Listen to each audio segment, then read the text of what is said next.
Hello Taurus, this is your January forecast. A very happy new year to you. So this month there's going to be a lot of focus on the sign of Capricorn. It's all happening up here for you in your 9th house, and Capricorn is ruled by Saturn, planet Saturn, and Saturn is all about structure.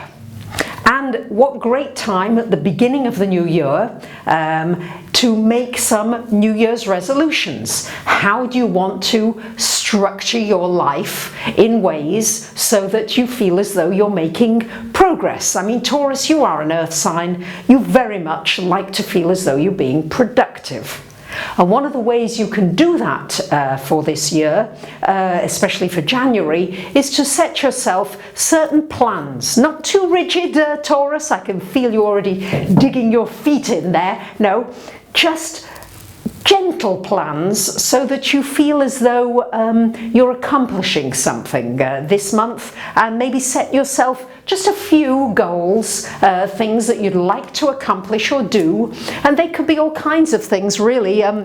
This is happening in your 9th house, so many of you might be wanting to look at traveling somewhere, maybe learning a foreign language, maybe going on a retreat somewhere, developing your spiritual side, really looking at the meaning of life. Maybe it's the 9th house also publishing something, publishing a book, a video, something that's out there in the world. Let's break it down for you. On the 4th of the month, we've got Mars going into your 7th house of relationships. Now, Mars in the 7th house, depends how you use this, really. Sometimes it can be argumentative. You can say, I want things my way and I'm not going to do it your way anymore. I've been giving way too much.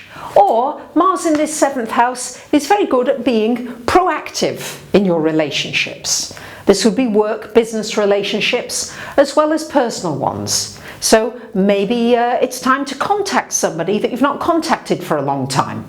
Good time to do it, especially because Mercury goes retrograde on the 6th of the month. Mercury retrograde going into your 9th house until the 26th of the month is this retrograde Mercury. In your 9th house. So this is a wonderful time for maybe contacting somebody from your past, or a relationship maybe that was left a little bit hanging, or maybe there were some questions. Maybe it's not complete and needs to complete. It's also a great time for getting in touch with an old friend, maybe that you haven't spoken to for a long time.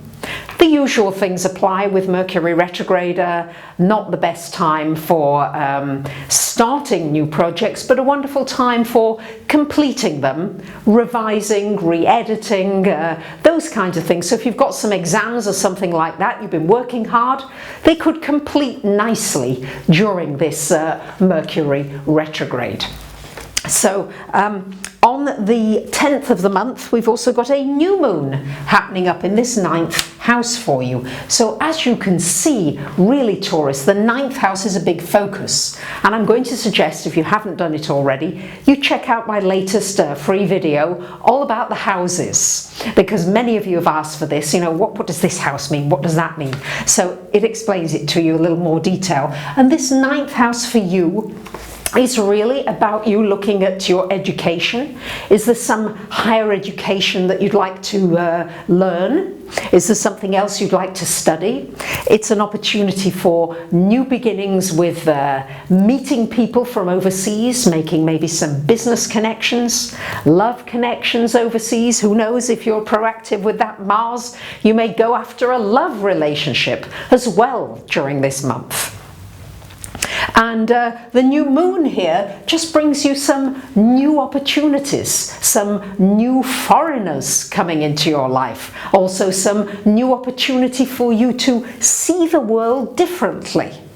All too often, and Taurus, I have to say, you know, you are a fixed sign, and sometimes you like the security of certain predictability in your life. You like that. But this new moon is asking you just to say, well, all right, I'm going to allow myself some new experiences. Maybe every day, especially around that new moon, around the 10th, I'm going to just stretch myself a little bit and do something that would make me feel uncomfortable. But it is something I'd like to do anyway.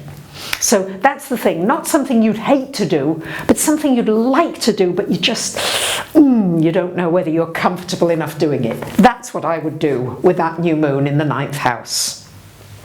On the 15th, we've got a lovely aspect, we've got a lovely trine aspect going on between Mercury and Jupiter here, from your 5th house to your 9th house. This is great for, again, it's kind of like a romantic, a nice social connection. It could also be something, if you've got your own business, an expansion of your own business, or deciding finally, yes, I'm going into business.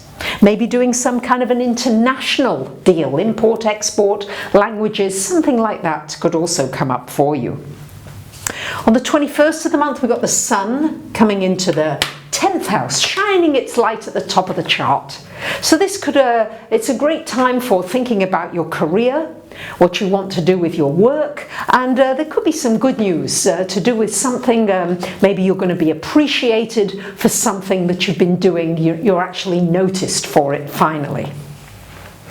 On the 24th of the month, we've got a full moon in Leo here at the bottom of your chart. And this full moon for you here is shining a light on this home area. So many of you may be deciding, okay, it's time to move home, or it's time to do something different around the home. You might just rearrange the furniture. You might put some nice colours around you, some new pictures around. Something around family situation may come to a head. Something that needs to be resolved, maybe needs to be talked about. But certainly there's going to be things around the home that will be coming up for you around the 24th of the month. And also on the 24th, we've got Venus coming into this 9th house as well. So Venus is asking you, what do you love?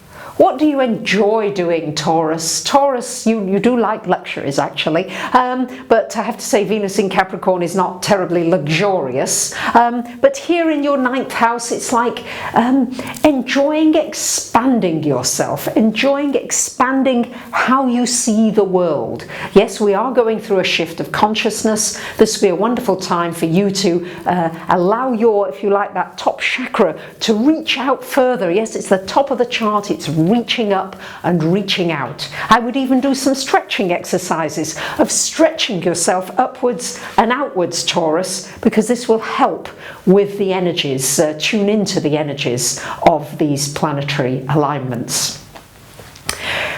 So I wish you a great January. Thank you for commenting, sharing. Do friend me on Facebook. I'd love to be your friend there as well. I share all kinds of things regularly on Facebook, different things often than I share on YouTube. And just thanks for your comments. I love hearing from you. Happy New Year. Hope it's full of wonderful, joyful experiences. Bye for now.